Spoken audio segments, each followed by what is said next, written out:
Lep pozdrav vsem kolegom z področja izobraževanja kolegicam in pa seveda verjamem, da bomo lahko konkretneje podali kakšno informacijo.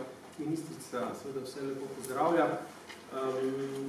Je pa res tako, da ponovadi njej mi pišemo opomnike. Kolegi, ki pa delamo na razvoju izobraževanja, pa vendarle konkretne in dnevno podpiramo tematiko, tudi to, ki je danes predmet pogovora in verjamemo, da bomo lahko s kakšnimi konkretnimi zadevami mogoče pomagali razumeti, zakaj stvari so kot so in v katero smer gredo. Zelo mi je bila všeč vaša iztočnica, rad bi jo pokomentiral že v vodu z vprašanjem, ki ste ga naslovili ministrici. To je, kdaj bo finančno pismenovanje postalo šolski predmet. Najkrajše bi bilo tako, da bi rekli, bojmo se tega. Ker verjemite, da ministrstvo tedensko prejema pobudo teh in onih sredin, za katere se zdi, da je nivo znanja dosegal to raven, da bi moral postati šolski predmet. Sami vemo iz dnevnih poročanj, da je tega precej. Eno zadnjih, recimo, če osvetlim, je bilo prejšnji teden, še teden dni starejše, razprava na Slovenski akademiji znanosti in umetnosti o računalništvu in informatiki kot delu rednega šolskega izobraževanja. Pravi, šolski kurikul ne prenese toliko novosti, da bi vsaka takšna pobuda postala del rednega izobraževanja. Je pa res, da so številne vsebine nuja pri mladostnikovem odraščanju in njegovi seznanitvi s temami, pri čemer se šola pri tem res znotraj svoje avtonomije, ki jo ima, najlažje nasloni na znanje, ki je okoli nje.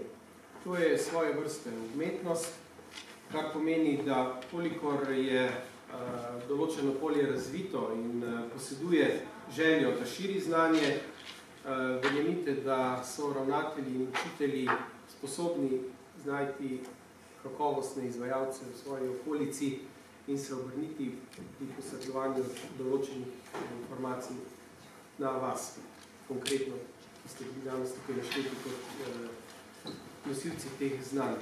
In skupaj je potem rešitev v določenem obdobju. Pravi iskanje, posredovanja posredovalcev znanj s pomočjo pedagoškega povezovanja, kar priskrbi učitelj ali pa šola, in to se potem kaže na številnih področjih kot odličen način, kako dosežemo cilj. Pa naj bodo to finančno opismenjevanje, ali pa ekovrtovi, ali pa kulturne šole, skratka ali pa zdravje. Skratka, imamo nabor področji, kjer delujemo zelo podobno. Toliko o iztočnici, ki je bila naslovljena na nas. Se pravi, stroka meni, da rešitev v tem trenutku ni, da bi iskali nov predmet. Mi menimo, da bo povezovanje znanj boljša pot. In nekaj poti že teče. Tudi strategija razvoja Slovenije, ki je bila objavljena v teh dneh, govori, da naj postane del našega vsakdana za boljši jutri koncept vseživljenjskega učenja. Ali ni dovolj, da s določenimi temami naslavljamo učence, dijake, izkazalo se je potrebno, da v hitro spremenjujočem se svetu sami spremenimo življenjski slog in izobraževanje oziroma učenje oziroma nadaljnje usposabljanje naj postane del našega vsakdana tudi potem, ko zapustimo sistem rednega izobraževanja in prehajamo v delo in še kasneje, ko smo v tretjem življenjskem obdobju, da le to postane aktivno. toliko o strategiji. Zdaj, eden od nacionalnih programov, ki ga imamo na tem področju, datira iz leta 2010. Takrat je vladna medresorska delovna skupina oblikovala program, vključuje precej aktivnosti in njimi znano sicer, kako so se te aktivnosti do danes izvajale. Na drugih področjih za polje izobraževanja je mogoče izpostaviti, da je že ta program iz leta 2010 spodbudil Slovenijo, da se je leta 2012 vključila v veliko mednarodno raziskavo PISA, tudi za poglavje oziroma področje finančnega opismenjevanja.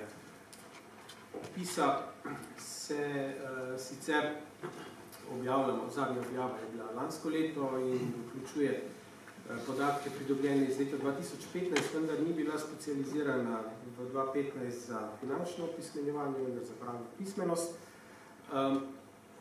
In zadnji podatki, ki jih imamo torej iz 2012, nam kažejo sliko, za katero je bilo jasno, da je stroka morala reagirati.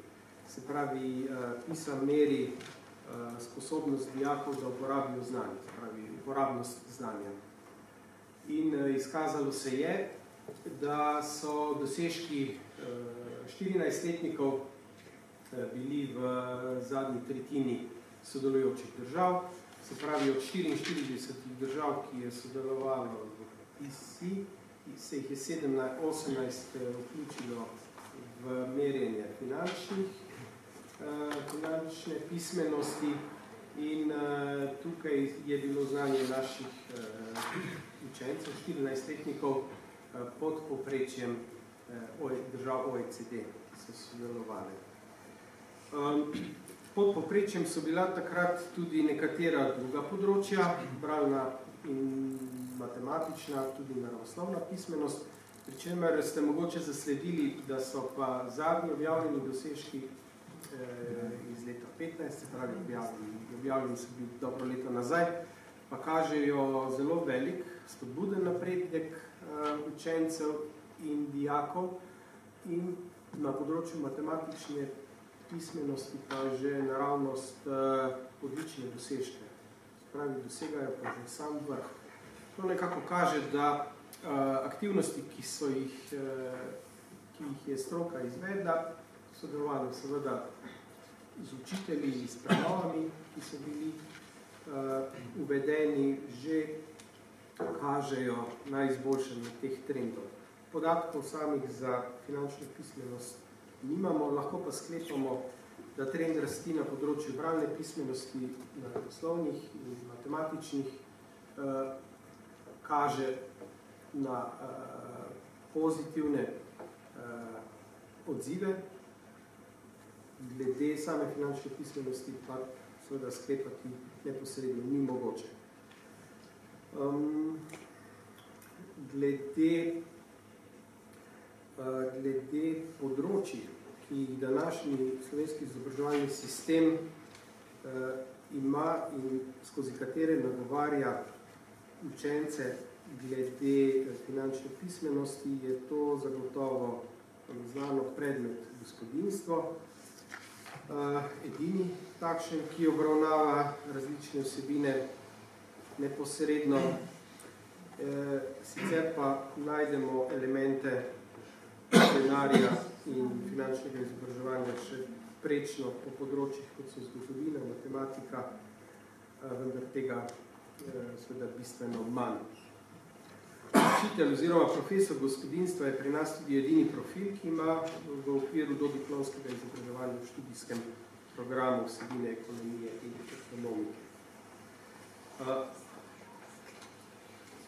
Seveda, to, kar smo uvodoma izpostavili, da je ta tip pismenosti, finančna pismenost, ga slovenski izobraževalni sistem naslavlja podobno kot druge. To so bralna pismenost, ki jo prav tako ne razumemo osko kot tisto, ki bi jo bilo potrebno naslavljati zgolj pri slovenščini ali pri jezikih, ampak se naslavlja tudi pri matematiki, tudi pri naravoslovju, pri ekonomiji in naravoslovju. je to zadnji od procesov, v katerega smo sedaj v času nove finančne perspektive povezali slovenske šole. Vodja konzorcijev je tukaj Zavod Republike Slovenije za šolstvo in v okviru konzorcija, ki je pričel delovati v letošnjem šolskem letu, se znotraj enega od modulov, znotraj naravoslovnih matematičnih znanj, nagovarja posebej tudi prečno kompetenco, to je finančna pismenost. Znotraj je vključeno 97 šol in pričakuje se, da bo v obdobju do leta 2020 razvit nek primer, skozi katerega je mogoče medpredmetno povezovati učitelje in razvijati tudi ta znanje. Se pravi, zaenkrat imamo v tem obdobju, v tem konzorciju konkretno naslovljeno tudi to temo. Druga pot sta še dva razpisa, ki sta eden pravkar pričenja s tekom, to je podjetnost v osnovni šoli, kjer imamo vključenih 120 šol in se pripravljajo na začetek tega in menimo, da bo del kompetenc, ki jih bodo učenci spoznavali, nagovarjal tudi znanja, ki jih morajo imeti za razumevanje teh konceptov. Da ne bi menjali s terminom podjetništvo, bom konkretneje še enkrat izpostavil, da govorimo o podjetnostih, kjer učimo, kot so kritično mišljenje, povezovanje, sposobnost timskega dela, zagovarjanje idej, ustvarjalnost, ustvarjalni pristopi, razumevanje poraza, se pravi sposobnost sprejemanja porazov. In ta aktivnost se seli tudi v vse gimnazije. Pravi, pričakujemo še 70 gimnazij, da se poveže v nov konzorcij, ki bo tak isto odprlo to pot. Ta razpis je tik pred tem, da se zaključi prijavni rok in vidimo, da so aktivnosti izvedene in slutimo, da bi tudi ta razpis tako bil uspešen, veliko gotovost je.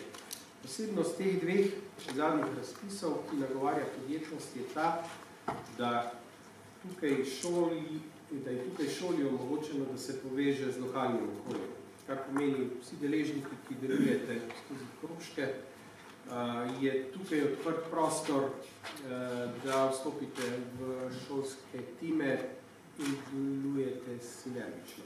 To je eden od posebnih pristopov. Sicer nagovarjamo vedno šolsko polje, vse, kar se dogaja v šoli, znotraj šolskega tima, ravnatelja in staršev. Tukaj pa odpiramo šolski prostor in spodbujamo šole, da se povežejo v okolje, kjer pač menijo, da imajo dobre izvajalce, ki bi lahko pač pomagali učitelju pri nagovarjanju učencev. Dijakov. Podobno čaka v drugi fazi, ko bodo ti moduli razviti, pomoč učiteljem, to pravi strokovno usposabljanje in bo na voljo in verjamemo, da bo tudi tukaj potem sledil napredek. Mogoče bi bilo za uvod to dovolj. Mislim, da smo dali nekaj informacij, kako razumemo področje in kako vidimo, da aktivnosti trenutno tečejo. In kot omenjeno, verjamemo, to pa vemo, šola sama vseh znanj, da ne bo mogla nikoli posredovati. Toliko je teh tem, toliko je teh različnih izzivov, da je praksa, kjer se šola uspe povezati z lokalnim okoljem, nekaj najboljšega in tudi kaže največ rezultatov, tudi daje največ rezultatov. Dejstvo je, da smo tukaj previdni pri tem, vendarle, koga spustimo v razred, tukaj morate tudi zunanji izvajalci razumeti, da ima šolski prostor tudi številne slabe izkušnje, ko se je nekritično v razred sprejelo podajalca znanja, ki bodi si ni razumel, koga nagovarja, ni znal uporabljati pravih pedagoških pristopov, spravi besednjak ni bil pravi ali pač samo nekaj konkretnih primerov. Zato vedno govorimo najprej o navezavi učitelj, ravnatelj, zunanjik in še potem vstop razreda. Ker imamo nasproti sebe dobro delujočo sredino, vas zelo pozdravljam, sem vam hvaležen, da to ste, da ste dober sogovornik šolam, to res potrebujemo. Hvala lepa in verjamem, da bomo danes